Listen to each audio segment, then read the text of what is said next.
Well, brethren, I think as we all know, as New Covenant Christians, we're called to come out of the world that we're living in.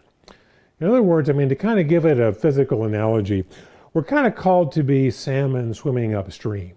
In other words, the culture and the world around us is all flowing in one direction, and we're called to be oddballs. We're called to basically buck that and to go a completely different way and to follow God and to kind of fight the current, you might say, where all the force of, the energy is coming in one direction at you, but you have to willfully decide to go the opposite direction and to kind of be a loner and go it alone and follow God in spite of, all the pressures of the world around us that are trying to pull us in the opposite direction. That's kind of inherent to being a New Covenant Christian, and something we're all, at least, relatively familiar with. But if we look at the history of God's people, even going back to ancient Israel, in their physical relationship with God all the way to the New Covenant Church, mankind unfortunately has a very consistent track record of wanting to follow the herd. Of wanting to follow a man, a particular leader, or to follow the group and just kind of go along with the herd of the people that they're in whatever direction that is, rather than following God. And oftentimes, what we'll see throughout this sermon is that has a consistent track record of getting mankind in trouble, of getting us off in the wrong direction, because our inherent physical nature is we want to follow men or follow the crowd around us rather than choosing to follow God and to be independent and follow Him. And one of the reasons for that is that it requires faith to follow God. This is one of the reasons why the Bible tells us that the just must live by faith, that without faith it's impossible to please God. It's because we have to have that faith in believing and following Him, again, in spite of all of the natural physical pulls around us. We have to, again, be that salmon wanting to swim upstream and fighting against the current, which is just, the opposite of our nature. So we want to look at this particular subject today because, again, it's something inherently important to us as New Covenant Christians because, again, we have to be willing to go it alone and to kind of fight the natural current of the stream, you might say. So if you'd like a title for this sermon, it's Having the Faith to Follow God. Again, having the faith to follow God. Because as we're going to see through this, our natural tendency as physical human beings is to follow the culture around us, to go along with the herd, to follow a particular physical leader, to do anything but following God. That is our natural tendency. So let's start off just taking a brief look at the definition of faith. We'll go exactly where you would kind of expect, to Hebrews chapter 11. Hebrews chapter 11, and we'll see here again the statement that, to follow and to please God, we simply have to have faith. It's a fundamental requirement. We can't do it without it. And as we'll see here, even when the very definition of faith is against how our physical minds tend to work. We tend to grasp onto what we can physically relate to in our physical world, what we can see, what we can perceive with our physical senses, what makes sense to our physical minds. Well, faith is the exact opposite of all of that. It's Hebrews chapter 11 and verse 1. Now faith is the substance of things hoped for, the evidence of things not seen. For by it the elders obtained a good testimony. By faith we understand that the worlds were framed by the word of God, so that the things which are seen are not made by things which are visible. Again, our world is, we tend to go with our empirical senses, what we can see, what we can feel, what makes sense to our physical minds. Well, faith is completely outside of that. And skip down to verse 6. But without faith it is impossible to please Him. For he who comes to God must believe that He is, and He is the rewarder of those who diligently seek Him. In other words, we must have a complete faith and trust in God that He's going to take care of us, regardless of what our physical senses are telling us. Regardless of the physical circumstances that we're facing in our world, we have to depend and rely upon God because, again, we have to be that salmon swimming upstream. We've got to be going against the current and kind of the direction where the herd is wanting to go. We have to to think individually and to want to follow Him in spite of all of that.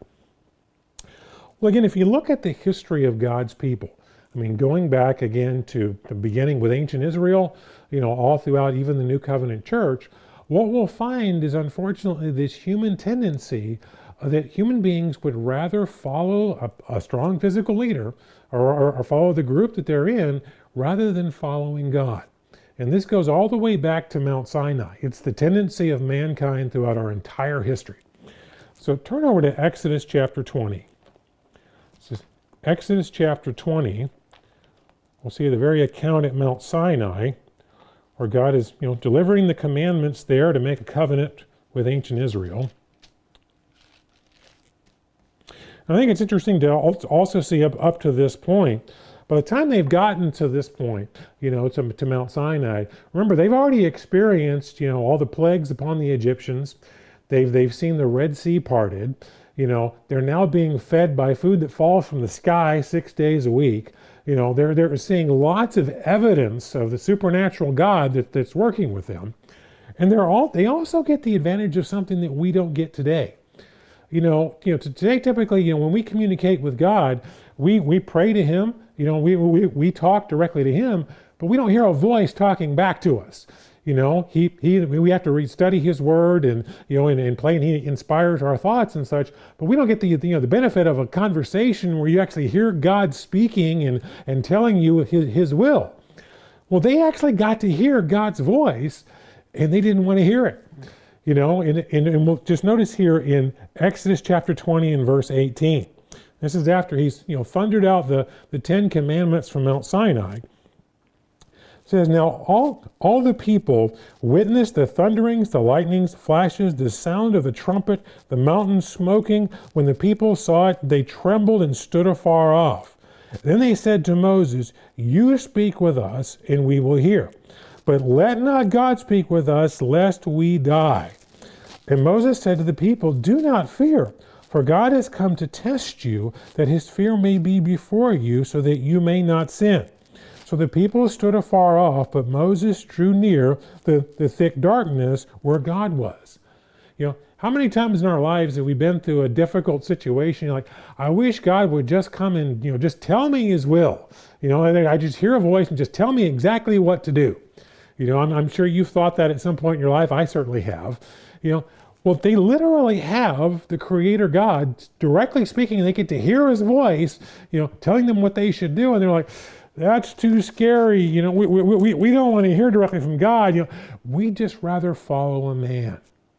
In other words, Moses, you just tell us what God wants and we'll just follow you, because dealing directly with God, that's too scary. That's too uncomfortable.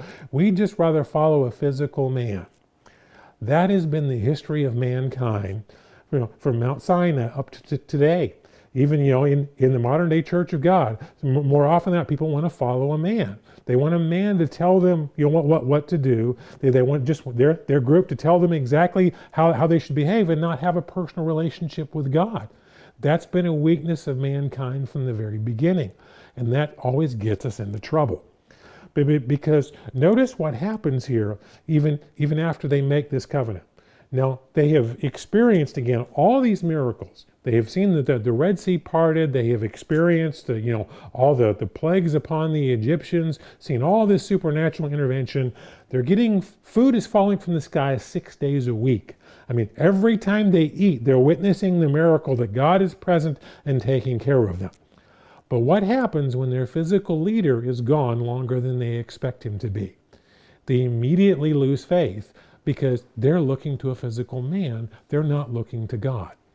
And we can see this in Exodus 32. This is the famous golden calf incident. But notice what happens here. And again, I think it's important to remember at this point, even though Moses disappears longer than they're expecting him to be gone, food is still falling from the sky 6 days a week.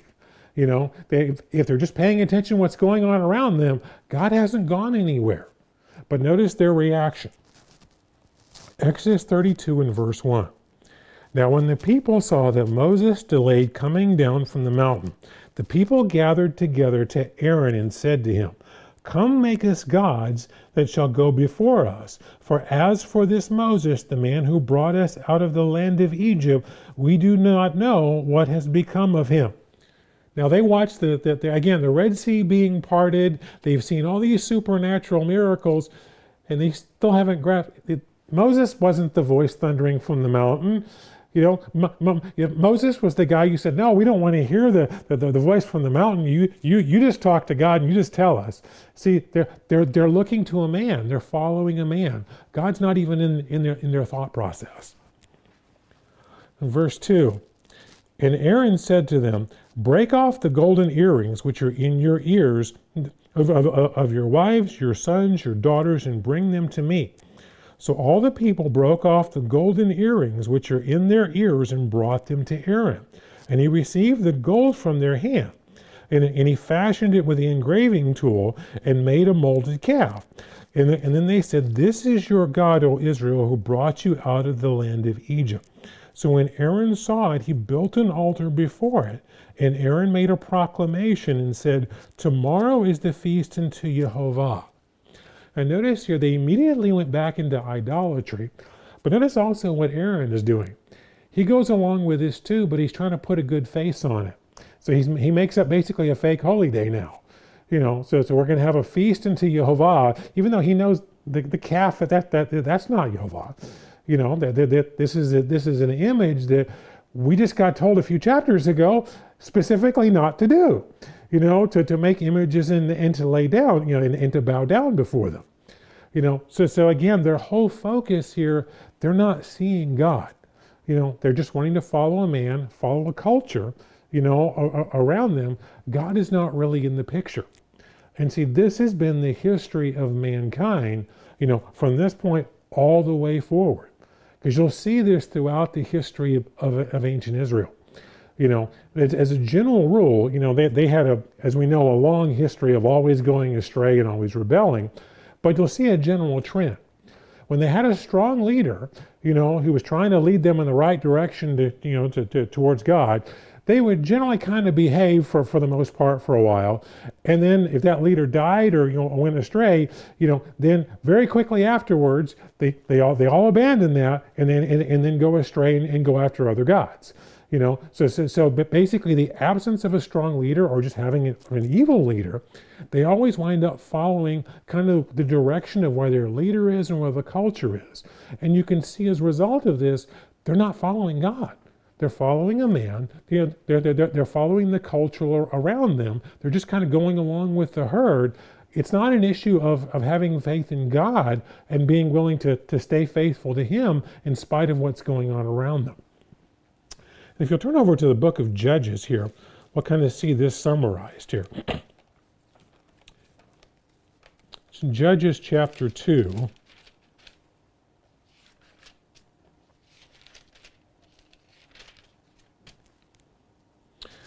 Judges chapter 2 in verse 7. So the people served Jehovah all the days of Joshua and all the days of the elders who outlived Joshua, who had seen all the great works of Jehovah which he had done for Israel. Now Joshua the son of Nun, the servant of Jehovah, died when he was 110 years old. And they buried him within the border of the inheritance of Timnath-Heres in the mountain of Ephraim on the north side of Mount Gash. And when all the generation had been gathered to their fathers, another generation arose after them that did not know Jehovah, nor the works which he had done for Israel. Then the children of Israel did evil in the sight of Jehovah and served the Baals. And they forsook Jehovah, the God of their fathers, who had brought them out of the land of Egypt, and they followed other gods from among the gods of the people who were all around them, and they bowed down to them, and they provoked Jehovah to anger. And they forsook Jehovah and served Baal and the Ashtaroths. And the anger of Jehovah was hot against Israel. So they delivered them in the hands of plunderers who despoiled them. And he sold them into the hands of their enemies all around, so they could no longer stand before their enemies. Wherever they went out, the hand of Jehovah was against them for calamity, as Jehovah had said, and as Jehovah had sworn to them, and they were greatly distressed. And then Jehovah raised up the judges who delivered them out of the hand of those who plundered them. Yet they would not listen to their judges, and they played the harlot with other gods. and bowed down to them, and they turned quickly from the way in which their fathers walked. In obeying the commandments of Jehovah, they did not do so. And when Jehovah raised up judges for them, then Jehovah was with the judge and delivered them out of the hand of the enemies of the days of the judge. For Jehovah was moved to pity by their groaning because of those who oppressed them and harassed them. And it came to pass, when the judge was dead, that they reverted and behaved more corruptly than their fathers, by following other gods to serve them and to bow down to them.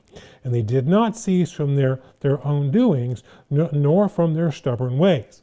And notice again that trend. When they had a righteous leader trying to lead them in the right direction, they tended to kind of behave for a while.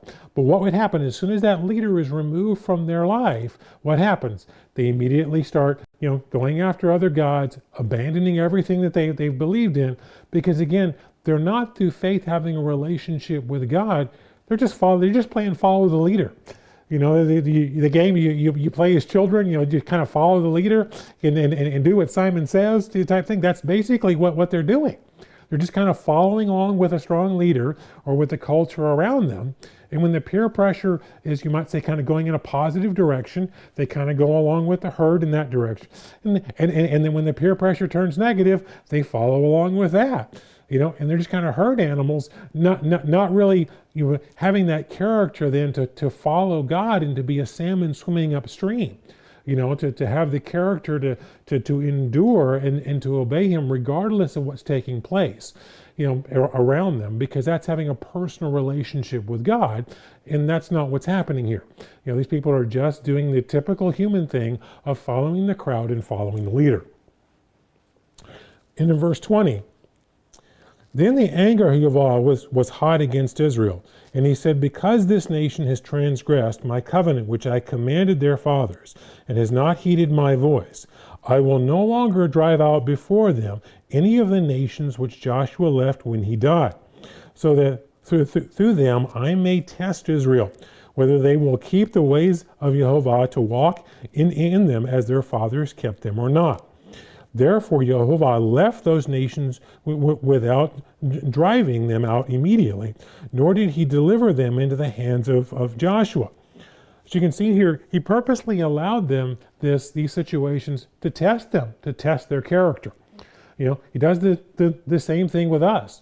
He allows tests and trials in our lives, in difficult situations for us to face, because again, he wants to test our loyalty. Because again, if he leaves, if you just look back in the history of the Church of God in our lifetimes, I know when I was a teenager, we were all in one big organization, and you kind of had this perception of, it's one big happy family, and we're all kind of moving along, and you think everybody's kind of on the same page. Well, what happened? Well, then our primary leader died, and the people that came along running the organization after that pretty much abandoned, everything the church believed in. And over time, what you saw was the majority of the church basically just walking away from what all these people said they believed in for years of their lives. I mean, for decades, people had gone along saying they sincerely believed these things and, would follow this for the rest of their lives. But as soon as, their leader and the organization, kind of the peer pressure around them, started going in a different direction, what do? Follow the herd. Go along for just following a man, and that doesn't work for us as Christians. We have to have a direct relationship with God. But we have to remember that God, allows these things to happen to test us, to try our character, to see, do we really have a relationship with him? Or again, are we just being herd animals and just kind of going along, following the crowd, doing what everybody else is doing and doing what's comfortable, what's kind of our habit, but sometimes he has to stir things up and test us and try us to see, what are we made of? What are we going to do? And this is exactly what he did with Israel. Just continue on now in chapter 3. Now these are the nations which Jehovah left, that he might test Israel by them. That is, all who had known any of who had not known any of the wars in Canaan. And this was only so that the generations of the children of Israel might be taught to know war, at least those who had not formerly known it. namely the five lords of the Philistines, all the Canaanites, the Sidonians, the Hivites, who dwelt in Mount Lebanon, from Mount Baal Hermon and the entrance of Hamath.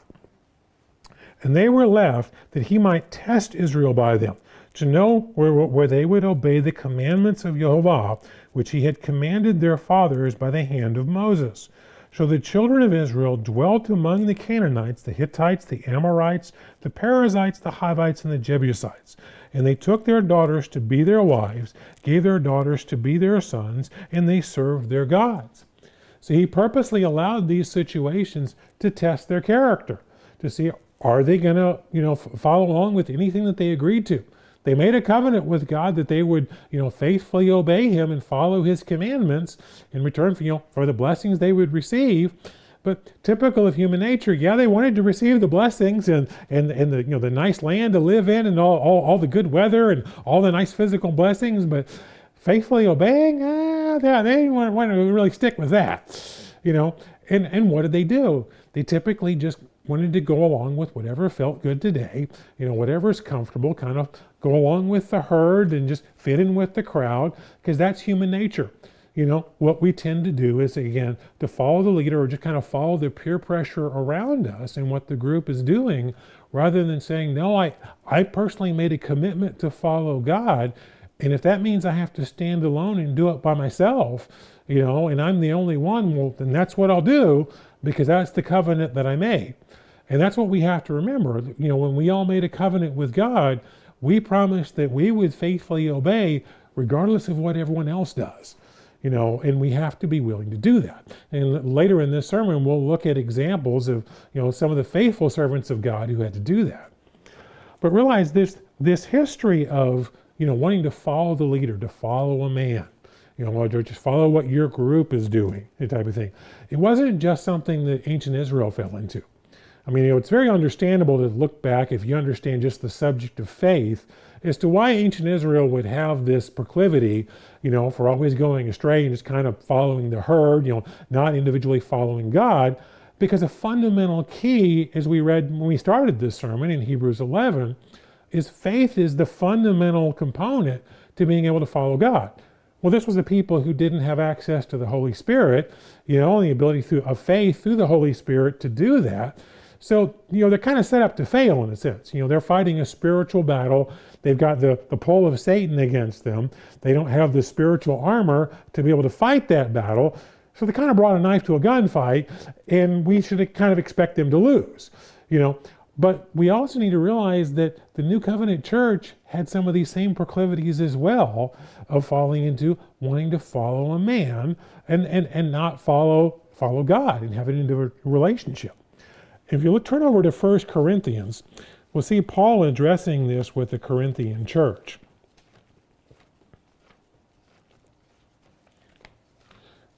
Because we can see he's kind of addressing, you might say, some of the symptoms of this problem, but it gets down to the same heart of the same issue. Because as we saw with ancient Israel, their proclivities, they had a good leader, well then they would, they'd look to that leader, and they'd behave for a while if the leader was kind of leading them in the right direction.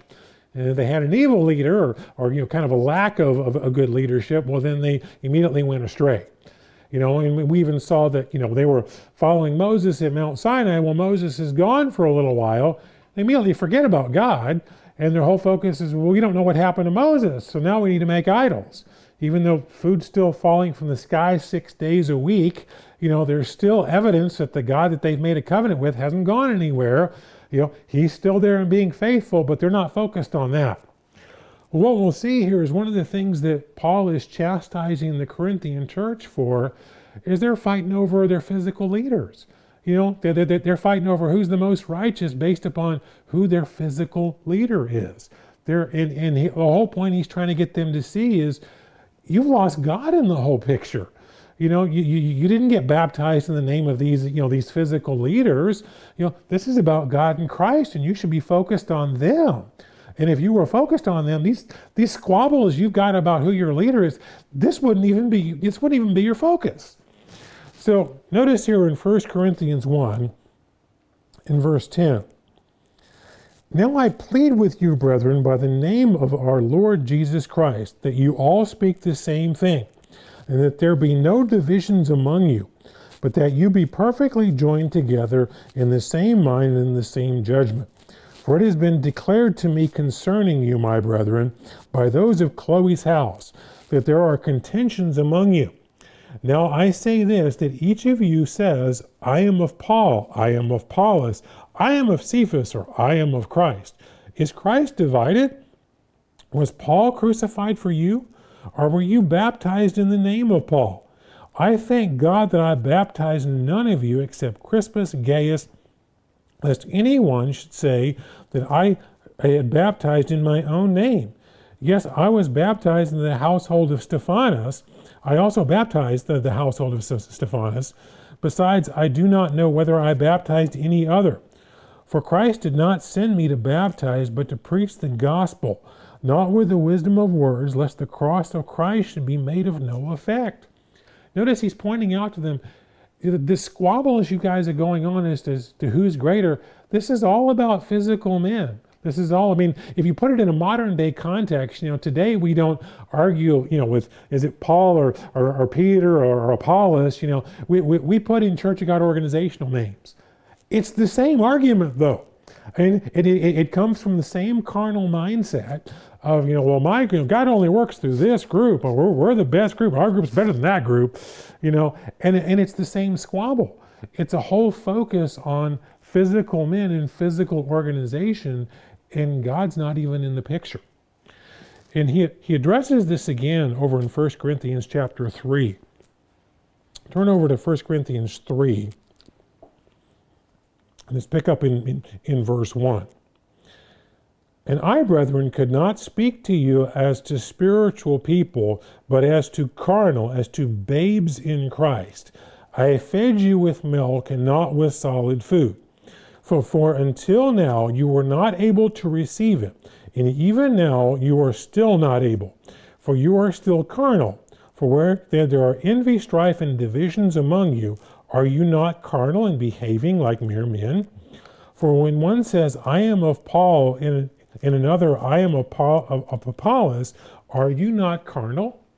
What's interesting to me about this is if you listen to some of those who get into these squabbles in the modern day Church of God, in the way that it'll play out, it won't typically be individual names. It'll be, well, God only works through this particular group. And if you ask, well, why is that? Well, we're the spiritual giants, we're the tip of the spear. We're the Philadelphians, and everybody else is the Laodiceans. We're the most righteous in all this. And the humorous part of this is if you just take note of what Paul is saying here, by virtue of the fact that one is making that argument, immediately disqualifies them from being the spiritual giant. Because the argument is always, we're the most godly, and we're the most led by the Spirit and everything like this. And as Paul's saying, well, if you were really led by the Spirit, you wouldn't be making this argument. You wouldn't be so carnal as to even be engaging in this. If your mind was truly on God and Christ and on the fruits of the Spirit, you wouldn't be going down this silly road at all. Because as he goes down to explain in the rest of this chapter, as we're about to read here, he's pointing out to them, God's not even in the picture with you. You've totally missed the picture of what he's doing because you're focused on men and organizations and you're not focused on God. Pick up here in verse 5. Who then is Paul and who is Apollos, but ministers through whom you believed, as the Lord gave to each one? I planted, Apollos watered, but God gave the increase. So then neither he who plants is anything, nor he who waters, but God who gives the increase. Now he who plants and he who waters are one, and each one will receive his own reward according to his own labor. For we are God's fellow workers, and you are God's field. You are God's building, according to the grace of God which is given to me as a wise master builder. I have laid the foundation, and another builds on it. But let each one take heed how he builds on it. For no other foundation can anyone lay than that which is laid, which is Jesus Christ. Now, if anyone builds on this foundation with gold, silver, and precious stone, wood, hay, and straw, each one work will become manifest in the day will declare it, because it will be revealed by fire, and fire will test each one's work of what sort it is. If any one work will be built on it, it endures, and he will receive a reward. If any one work is burned, he will suffer loss, and he himself will be saved, so as through fire. And do you not know that you are the temple of God, and that the Spirit of God dwells in you? If anyone defiles the temple of God, he will destroy him. For the temple of God is holy, and the temple you are. I notice when he talks about how basically fire will prove what's enduring and what's not. He's talking about being tried by fire. In other words, being put through very difficult situations where it's painful, it's difficult, and we have to strive to endure through it, because it hurts and it tests our character. That proves who's really following God. It's easy, just like I said when I mentioned, like when I was a teenager growing up in the church, we all kind of felt like we were on one big happy family. When you're all in this one big organization and you kind of think, well, everybody's on the same page, and you have all this structure around you and have all your friends. I had my local YOU group, and you had all these other activities going on, and you're just kind of a part of this culture. And you think, well, everybody's on the same page. Well, then later everything changed, and this all kind of busts apart, and then the culture, that you're used to kind of following along, totally abandons everything that you believed in. Well, then we start seeing who really sincerely believed what we all profess to believe, and who was just kind of going along with the herd and just going along with the crowd. Because what did we see over time? The majority of people basically walked away from everything they'd ever believed in. They either wound up back in Protestant churches or just completely gave up on the concept of following God entirely. And this was after decades of, living what they said they believed, and then you realized, okay, it sounds more like they had a relationship with a culture, with an organization, with kind of, just the peer pressure and the structure around them, and then kind of their social group, than they really had with God. Because if we really have a relationship with God, you can take away the social structure, you can take away your strong leader, you can take away all that, and we still look to God. And we'll still want to obey and still want to follow God, even when it's painful, even if we're all by ourselves. Even if it's just us and God, and we have to forge and survive through that, we'll be willing to do that if we're really looking to God. Because see, it's mankind's, our inherent nature is we tend to kind of respond to the peer pressure. Again, if the peer pressure is going in a positive direction and everybody's seeming to want to obey God, that's the popular thing to do. Well, we'll be part of the herd and kind of play along. Well, then if the peer pressure is going in the other way, it tends to have the opposite effect. And see, this happened, in Christ's time. There were people that knew he was the Messiah, who clearly understood. It wasn't like they were deceived and confused and didn't know what the truth was. They knew he was the Messiah, but if they would have known that, they would have been unpopular and been ostracized by their social group if they had professed the truth. And it literally became a salvational issue. Now, turn over to John chapter 12.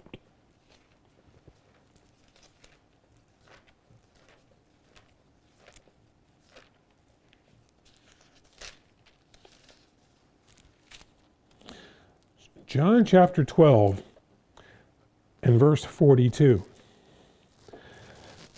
Nevertheless, even among the rulers, many believed in him. But because of the Pharisees, they did not confess him, lest they should be put out of the synagogue.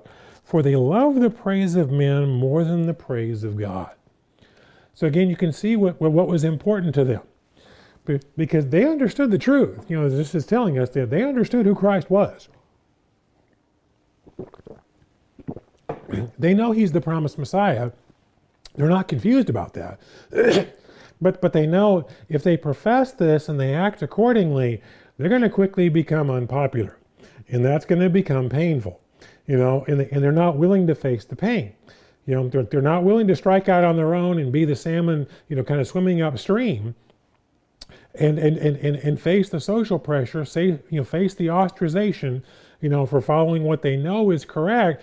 because they don't want to face that kind of pain. They want to fit in. They want to be a herd animal and kind of go along with the crowd. And that's just, again, inherent to our carnal human nature. But to be faithful Christians, we have to be willing, to go against that. And we have to realize, as Christians, we have to be willing, to basically forsake our social crowd.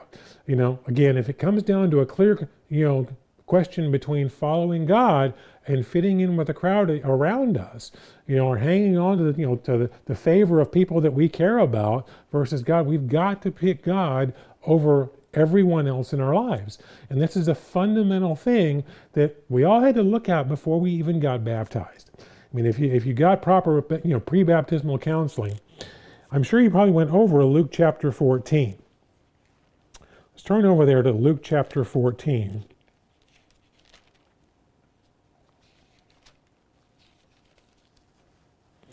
And we'll see here that directly tells us we've got to be willing to place God above everything else in our lives. And again, that oftentimes can mean being a salmon, having to swim upstream, having to go against everything else in our lives. And again, that may be being ostracized, that may be being kicked out of the synagogue, as we just, read in John chapter 12. And if that's what it means, that's what we've got to be willing to face. It's in Luke chapter 14 and verse 25. And great multitudes went with him, and he turned and said to them, if anyone comes to me and does not hate his father, mother, wife, children, brothers, and sisters, yes, his own life, he cannot be my disciple. And whoever does not bear his cross and come after me cannot be my disciple. For which of you, intending to build a tower, does not sit down first and count the cost, whether he has enough to finish it? Lest after he has laid the foundation and is not able to finish it, all who see it will begin to mock him, saying, this man began to build and was not able to finish. Or what king, going to make war against another king, does not sit down first and consider whether he is able with 10,000 to meet him who comes against him with 20,000? Or else, while the other is still a great way off, he sends a delegation and asks conditions of peace. So likewise, whoever does not forsake all that he has cannot be my disciple. So we can see a fundamental requirement to be a new covenant Christian is we have to be willing to, again, to strike out on our own, to be independent if that's what it's, what's required. And again, not just go along with the herd.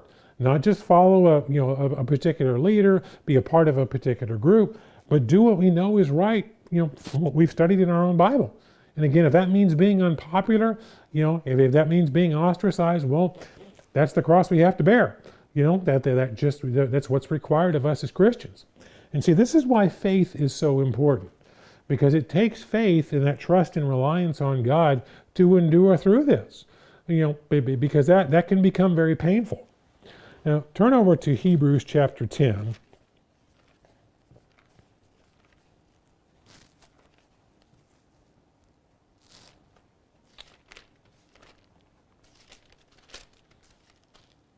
It's Hebrews chapter 10. We'll pick up in verse 32. And just to take note of the fact that with the verses we're about to read here is what leads into Hebrews chapter 11. Which we don't normally think of as, as the faith chapter. It's also kind of, I like to call it the spiritual hall of fame, because it kind of mentions all of, the great heroes of faith, that faithfully followed God. But notice the verses that lead up to addressing that subject. Start in verse 32. But recall the former days in which after you were illuminated, you endured a great struggle with sufferings, partly while you were made a spectacle both of reproaches and tribulations, and partly while you became companions of those who were so treated. For you had compassion on me in my chains, and joyfully accepted the plundering of your goods, knowing that you have a better and enduring possession for yourselves in heaven. Therefore do not cast away your confidence, which has great reward. For you have need of endurance, so that after you have done the will of God, you may receive the promise. Notice we receive the promise after we've successfully endured through the pain, and after we've successfully suffered through it. In verse 37, for yet a little while, and he who is coming will come and will not tarry. For now the just shall live by faith. But if anyone draws back, my soul has no pleasure in him. But we are not of those who draw back to perdition, but of those who believe to the saving of the soul. So notice that the faith, the just have to live by faith. Because again, it requires that faith and that trust in God, relying upon Him for His strength to be able to successfully endure, to make it through all the pain and the tests and the trials that we go through. But notice, he talks about those who draw back, to their perdition, to their destruction. I mean, just think back through your Christian life, all the people that you've known, who came into the church, who seemed to, be faithfully going along for maybe even decades, and then later just abandon everything, that they believed in, turn their back on it all, and now are not even attempting to follow, anything that they said they believed in. They made a covenant with God, with the ultimate promise of being the kingdom of God, said that they would endure to the end to receive it, but what happened before they got to the end? They lost faith, they draw back, and they lost out. Well, we can see an example of this with ancient Israel. Fortunately, in their case, they just lost the physical promised land, and not just, their salvation. But we can learn a great lesson from this. Turn over to Numbers chapter 13.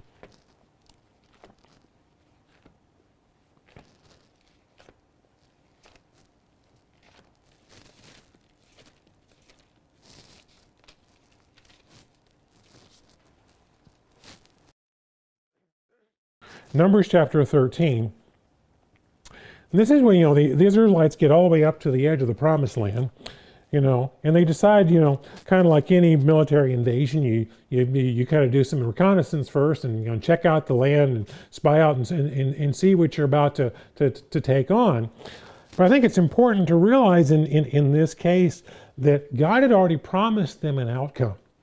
We can be in situations in our Christian life where, it's something where, we'd like to see, something particularly work out for us or something, but we don't always know what God's will is. We have to trust in God's will to working out for our best interest.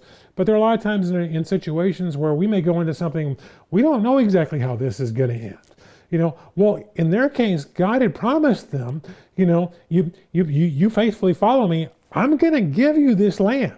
You're going to be able to defeat your enemies. It's all going to work out well for you. I mean, they've been told they're going to have a positive outcome. So it's not even really a question of wondering what the outcome is going to be. It's just simply trusting in God to bring it about. But notice what happens here. Because in spite of all the miracles that they've experienced, I mean, they've watched the sea being parted, they have watched all the plagues upon the Egyptians. And remember, even at this point, food is falling from the sky 6 days a week. Every day when they eat, they're witnessing supernatural miracles that God is taking care of them. But notice that their whole focus is on what's physically around them, and there's no trust or faith in God. And what do? They draw back, because they've made a covenant with God, and what's their reward? Because, in their case, it's a physical covenant, and inheriting the promised land and, having this great physical life, that's the reward for them. But instead of charging forward in faith, with God to receive that, they draw back and they lose it. So let's start here in verse 21. It's in Numbers 13. So they went up and spied out the land from the wilderness of Zin, as far as Rehob, near the entrance of Hamath. And they went through the south and came to Hebron. And Ahaman, Shishah, and Talami, and the descendants of Anak were there. Now Hebron was built 7 years before Zoan in Egypt. Then they came to the valley of Eshcol, and there cut down a branch with one cluster of grapes, and they carried it between the two of them on a pole. And they also brought some of the pomegranates and figs. And the place was called the Valley of Eshcol because of the cluster which the men of Israel cut down there. And they returned from spying out the land after 40 days. So they departed and came back to Moses and Aaron and all the congregation of the children of Israel to the wilderness of Paran and Kadesh. And they brought back word to them, to all the congregation, and showed them the fruit of the land. And they told them and said, we went to the land where you sent us, and it truly flows with milk and honey, and this is its fruit. Nevertheless, the people who dwell in the land are strong, and the cities are fortified and very large, and moreover we saw the descendants of Anak there. The Amalekites dwell in the south, and the Hittites and the Jebusites and the Amorites dwell in the mountains, and the Canaanites dwell by the sea along the banks of the Jordan. Then Caleb quieted the people before Moses and said, let us go up at once and take possession, for we are well able to overcome it. See, Caleb is looking to God, because he knows God's already promised him an outcome. He's already said, if you faithfully obey and just do what I tell you to, I'm going to deliver it into your hands. And Caleb is thinking with faith, but everybody else is just thinking with their physical perceptions. In verse 31.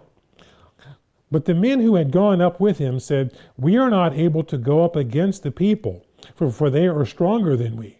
And they gave the children of Israel a bad report of the land which they had spied out, saying, the land through which we have gone as spies, and the land devours its inhabitants, and all the people who saw it are in the men of great stature.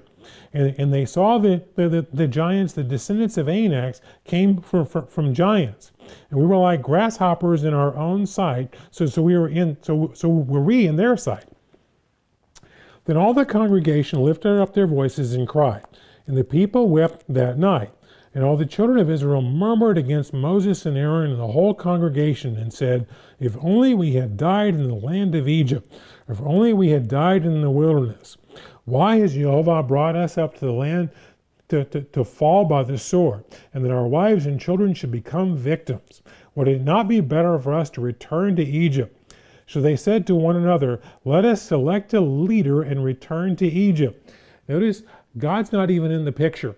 Their whole focus is upon the physical obstacles that are there and all that they can perceive with their eyes. But there's no faith in God in spite of all of the incredible miracles that they've witnessed. And again, every time they eat, they're eating food that's falling from the sky. There's evidence every single day that God is there to take care of them, but they're not focused on God. They're focused on everything physical around them. In verse 5, and then Moses and Aaron fell on their faces, and all the assembly of the congregation of the children of Israel. And Joshua the son of Nun, the Caleb the son of Jephunneh, who was among those who had spied out the land, tore their clothes. And they spoke to all the congregation of the children of Israel, saying, the land we passed through to spy out is an exceedingly good land. If Jehovah delights in us, then he will bring us into his land and give it to us in a land which flows with milk and honey. Only do not rebel against Jehovah, nor fear the people of the land, for they are they are our bread, and their protection has departed from them, and Jehovah is with us. Do not fear them. And all the congregation said to stone them with stones. So you can see that the whole focus of the people, it's all upon the physical. And what are they doing? They're drawing back from the covenant that they made. They made a covenant with God that they would have faithfully obey him and follow his instructions, and he would give them the promised land. And what have they done? They've lost their reward now, because they don't have faith in him, and they've drawn back rather than faithfully following God in faith. Well, see, brethren, we can do the same thing in our spiritual lives. And we have a lot more at stake, because for us, it's not just a physical reward of, living in a nice land with, great physical promises and such. For us, it's the kingdom of God. Our salvation is literally at stake. But we have to have that faith in God, and again, be willing to endure adversity, be willing to endure uncertainty. Because one of the things that tripped them up here, which is again just kind of inherent to human nature, we don't really like uncertainty. What are we going to face here? Because in their case, they're looking at giants going, well, how are we going to deal with giants? How are we going to deal with these issues? I don't really know. And they're not thinking, wait a minute, we're following a God here that parted an ocean. He brought all the plagues upon the Egyptians. He rains down food from the sky 6 days a week. I think he's got this under control. That doesn't really occur to them. They're just scared because uncertainty doesn't feel good and they don't want to deal with it. Well, see, as Christians, we have to be willing to deal with uncertainty and to follow God. And again, even if that means going it alone, and being the only one. Because what we're about to do is to look at a couple of examples in the Bible of, some of our heroes in Hebrews 11, who were those heroes of faith. But notice that they had to literally go it alone because they were in environments where they were like the only people converted in their time. And there was no follow the strong leader, follow the culture around them and just kind of go along with the herd. That wasn't really an option. So let's look at that and learn from their examples. Turn back over to Hebrews chapter 11. Let's look at Abraham, who the Bible refers to as the father of the faithful. It's Hebrews chapter 11.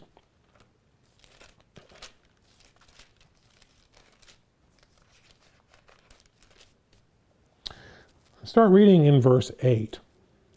It says, by faith Abraham obeyed when he was called to go out of the place in which he would afterward receive his inheritance, and he went out not knowing where he was going. Now notice that. We're going to see that when we read the actual account in Genesis 12. He doesn't know where he's going. He's literally being told by God, pack up all your stuff, leave everything that's familiar to you, go that way, and I'll tell you when to stop. So he literally just has to act upon faith and head out into the unknown, trusting that God's going to work it out somehow, not knowing what's going to be next, what's over the next hill, what am I headed to? I don't really know. I'm just supposed to head out and go in this direction and God will tell me when to stop.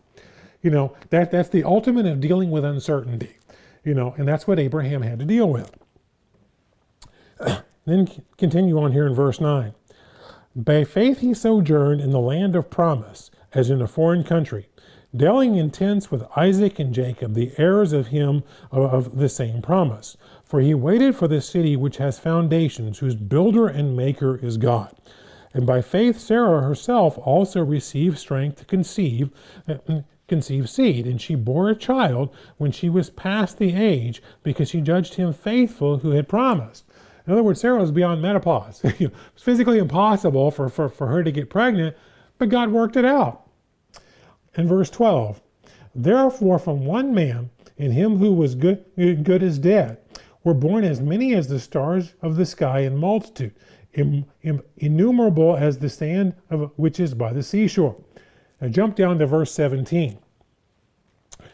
And by faith, Abraham, when he was tested, offered up Isaac.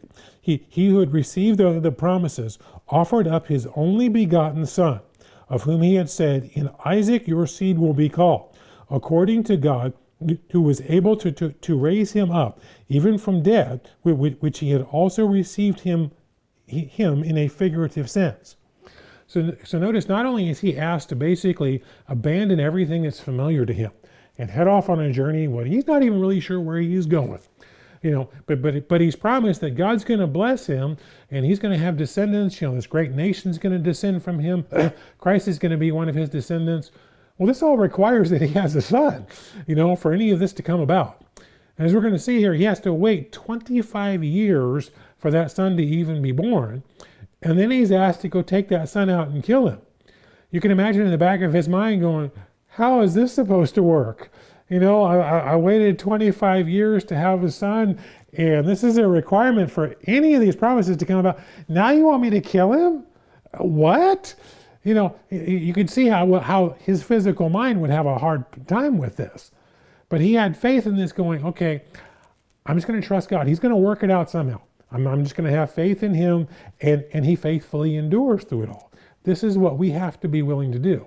again, to face adversity and to face uncertainty, even when we don't know exactly what our future looks like. Turn over to Genesis chapter 12. We'll see the actual account of where this took place.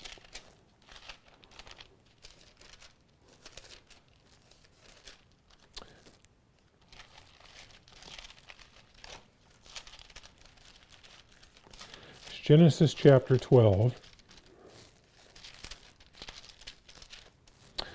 and verse 1. Now Jehovah had said to Abram, "Get out of your country, from your kindred, from your father's house, to a land which I will show you.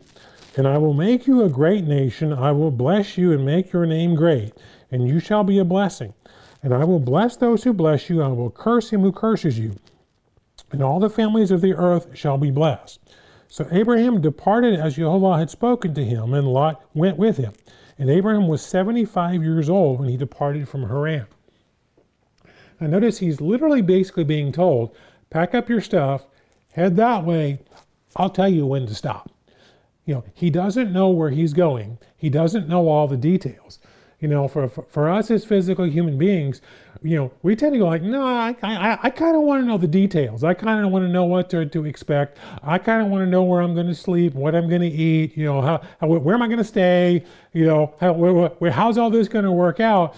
Well, God says, I'll fill you in when you get there. So he's just got to have faith in God and go, okay, I'm going to follow along and God's going to work it out somehow. I'm sure when he took off initially and he's been made all these promises, he's not thinking it's going to be 25 years before I even have a son that could even be a possibility for any of this to work out. Because, we won't cover this part of the story today, but, there was a point where even him and Sarah both start doubting, going, she's past menopause now. How is any of this supposed to work? And they even had their moments of doubting. Well, he's 75 years old when this happens. He's 100 when Isaac is born. He has to wait 25 years, for this son to be born. He has to have a lot of patience and endurance. He has to wait on Jehovah, as the Bible tells us numerous times. Wait on the Lord. He has to wait on him and just have patience and go, God's going to work it out in his time, and I've just got to trust him and endure and be faithful and wait for him to tell me when it's time for it to happen. Because I have to bend to his will. It's not my will be done, it's his will be done. And he has to live like that. Well, even after all of this happens, he finally gets a son that all this can be fulfilled to, and then God throws the absolute curveball at him and says, now I want you to take that son, take him to the mountain, and kill him for me. Now turn over to Genesis chapter 22, and we'll read this story. This is the ultimate story of just having faith in God. Because I'm sure in the back of his mind, he's wondering, how is this going to work out? In addition to those issues, just think of how emotionally grueling this has got to be for a father who waited 25 years to have this kid, who has raised him now. We don't know exactly what Isaac's age is here, but just from, Isaac carrying the wood and the other things involved here, he's probably at least a teenager, but by the time this is taking place. But just imagine the emotional turmoil this has got to put a father through of, you mean, I've got to kill him?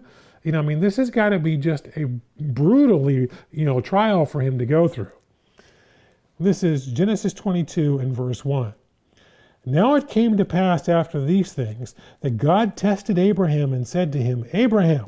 And he said, here I am. And he said, take now your son, your only son, whom you love, and go to the land of Moriah, and offer him there as a burnt offering on one of the mountains of which shall tell you. So Abraham rose early in the morning and saddled his donkey, and took two of the young men with him and Isaac his son, and he split the wood for a burnt offering, and rose and went to the place in which God had told him. And on the third day Abraham lifted his eyes and saw the place afar off.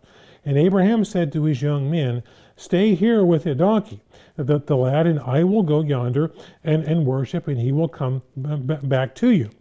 So Abraham took the wood of the burnt offering and laid it on Isaac his son. And he took the fire in his hand and a knife, and the two of them and went together. So Isaac spoke to Abraham his father and said to him, "Here I am, my son." And he said, "Look, the fire and the wood, but where is the lamb for a burnt offering?" And Abraham said, "My son, God will provide for him the lamb for a burnt offering." And the two of them went together. Now just imagine emotionally what that was like for Abraham. Knowing what he's been asked to do, and now his son is asking him, where's the sacrifice? And imagine the lump in his throat when he's responding to his son.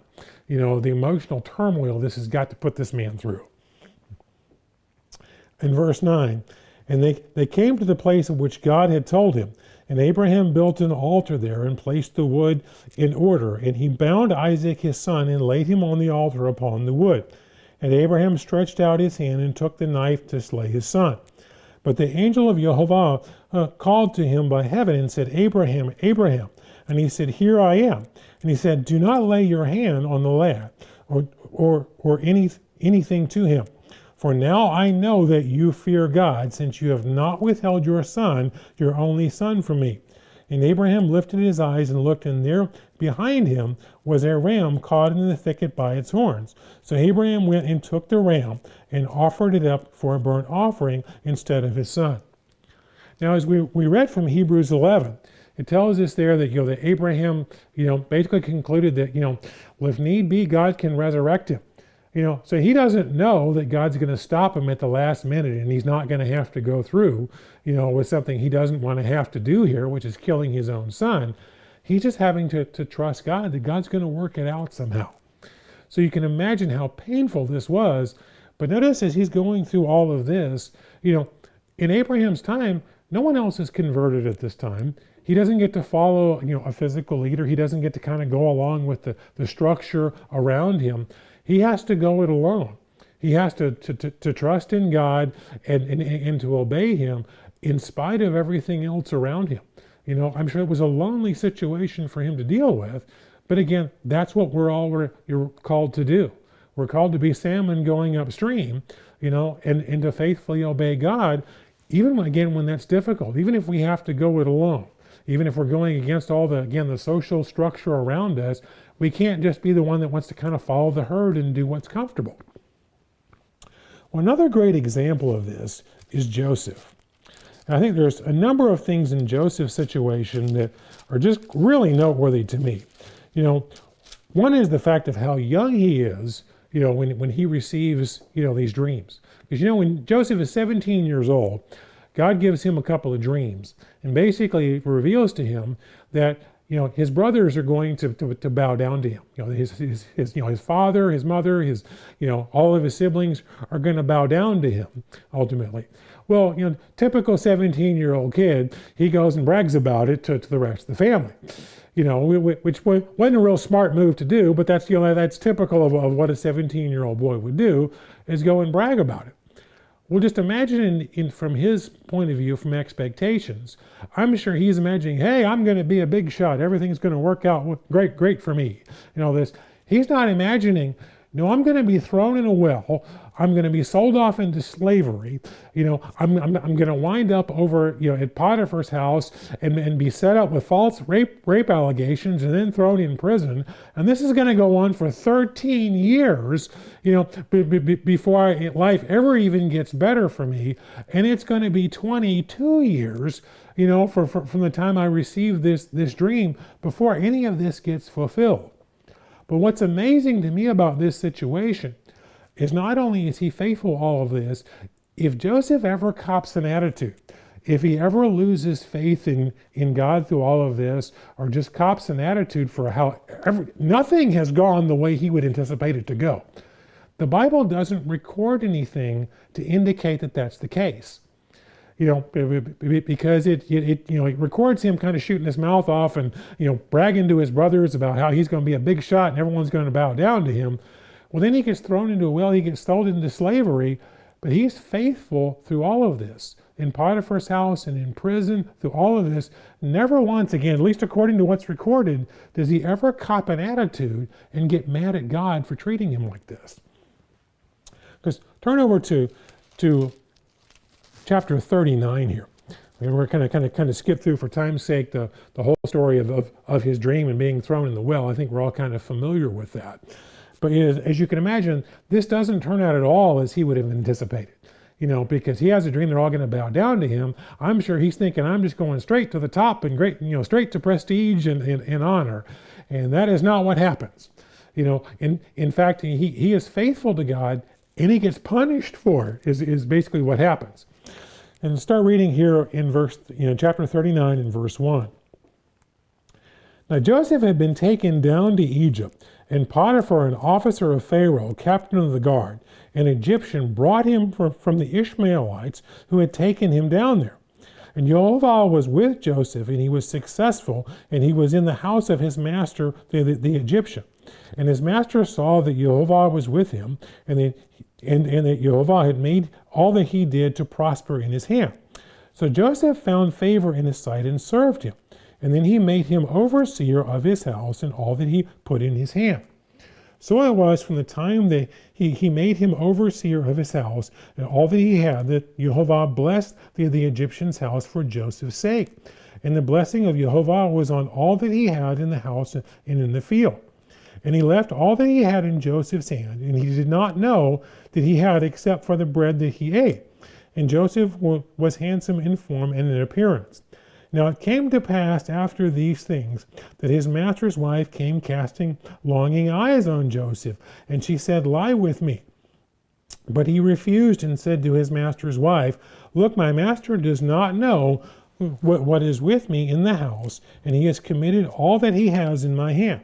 And there is no one greater in this house than I, nor has he kept back anything from me because you are his wife.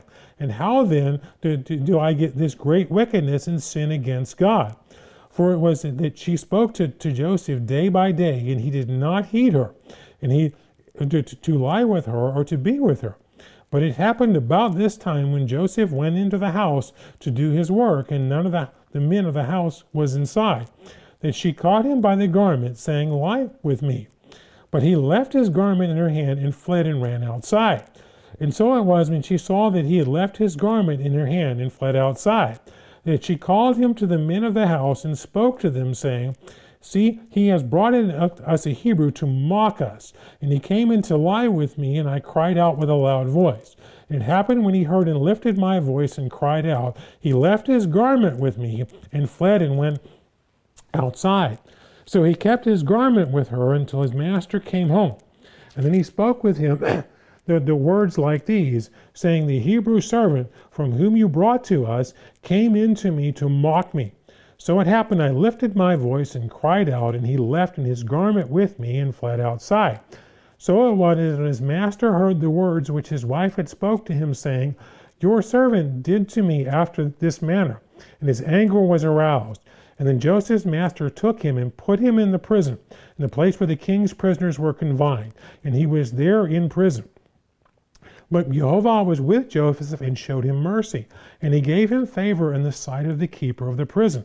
Now the keeper of the prison committed to Joseph's hands all the prisoners who were in the prison, and whatever they did there, it was his doing. And the keeper of the prison did not look into anything, but was under Joseph's hand, because Jehovah with him whatever he did, and Jehovah made it prosper. Now, if you notice through all of this, first of all, just to be humorous about this, if we put this in modern day context, what happened to Joseph is he got what we would call today Me Too'd. Basically, you're familiar with kind of the Me Too movement, where it turned into not only, taking serious, allegations of sexual abuse or rape, but it became believe all women. Any allegation made by a woman, you automatically have to believe it without evidence. Well, that's basically what happened to Joseph here. He didn't do anything wrong. Basically he rejected the advances of a woman coming after him, and then she punished him, for rejecting her by fake, rape allegations, and got him thrown in prison. So basically Joseph was a completely honorable guy the whole time, and he gets punished for it. But if you think about through Joseph's life, it wasn't real wise for him to be bragging in front of his brothers, of how they were going to bow down to him. But he was honestly just conveying that God had given him a dream, and he believed God, that he was going to truly do this. So, he's being obedient to him here. He's being obedient, when he's tempted by Potiphar's wife as well. And consistently, he's getting punished, for basically for doing what's right, because, from a physical perspective, from his point of view, things just keep going wrong. He's thrown into a well, he's thrown into prison, he keeps getting punished. He's an honorable guy who's faithfully obeying God the whole time, and everything just keeps going wrong, and he keeps being punished. Well, he's an incredible, example of faith. Because again, if he wanted to just look at the physical circumstances and the pain that he's going through, you can totally understand this guy copping an attitude. If I was faithful to God, he gives me this dream, I just told the truth about it, and I got sold into slavery. And then I got tempted to commit adultery with my owner's wife, and I did the right thing and I rejected it. And I got thrown in prison for it, and this goes on for 13 years, before he's finally given out and then given a position of honor. Talk about an example of faith, because he has to believe in God and trust in him through this whole time. And he doesn't have a social structure around him, some positive peer pressure going in the right direction. No, everything's going the opposite. And he has to trust in God and just have faith in him and endure regardless of what's happening around him. And see, that's the example that we all have to follow, because that's the covenant we made at baptism, is that we would obey God regardless of the circumstances. And if that meant forsaking everything else around us, forsaking, the social structure, even potentially losing our own lives, that's what we agreed to. Because that's what it requires to follow God. We have to have that faith in him. So kind of bring this to a conclusion, turn back to Hebrews chapter 11. Let's notice in particular that the latter part of the chapter, because oftentimes we love to focus on the earlier parts of the chapter because it's all the nice feel-good stories that we like to focus on. The people who believed in God, and God just worked everything out for them and performed miracles, and they were protected and delivered from the pain, and everything turned out well. Well, we also need to pay attention to the end of the chapter as well, because it gives us all the examples of the people who got tortured and killed and who died doing what was right, and their ultimate reward's going to be in the resurrection, but it wasn't in this physical life. Pick up in verse 35 in Hebrews chapter 11. So the women received their dead raised to life again, and others were tortured, not accepting deliverance that they might obtain a better resurrection. Still others had trials of mockings, scourgings, yes, of chains and imprisonment. And they were stoned and they were sawn in two, were tempted, were slain with the sword. They wandered about in sheepskins and goatskins, being destitute, afflicted, tormented, of whom the world was not worthy. They wandered in deserts and mountains, in dens and in caves of the earth. All these, having obtained a good testimony through faith, did not receive the promise, God having provided something better for us, that they should not be made perfect apart from us. See, they were looking to New Jerusalem. As it says of Abraham, he looked to that city whose builder and maker is God. They were looking to the ultimate reward of salvation, of being made as a God being and being born into the kingdom. And that's what we have to do in our physical lives. It's having faith in God and trusting in him to work it out. Again, even if that's a Joseph experience, where you just have to endure and do, you're the only one, you're by yourself, and you even get punished for doing what's right, and every time you think things are going to turn out, you have to wait a little longer, but ultimately it worked out. It took 22 years, but eventually his brothers did bow down before him, and the promises he was giving did happen. And the same will work out for us. If we faithfully endure God, we'll be rewarded with the kingdom of God. But we have to remember, as we're on this spiritual journey, It's our physical, tendency as physical human beings. And we can see going back to Mount Sinai forward, mankind has always had a tendency. We want to follow a strong leader. We want to follow the social structure around us. We want to kind of go along with the stream, follow the herd. Well, that's not the commitment we made at baptism. The commitment we made at baptism is we would follow God, that we were making a covenant with Him, and we would follow Him regardless of what that meant. And again, we're willing to put Him above everything else in our lives. And again, even if that means up giving our own lives. So brethren, as we go forward from this Sabbath, let's make sure that we're looking to God and that we're developing the faith to follow God.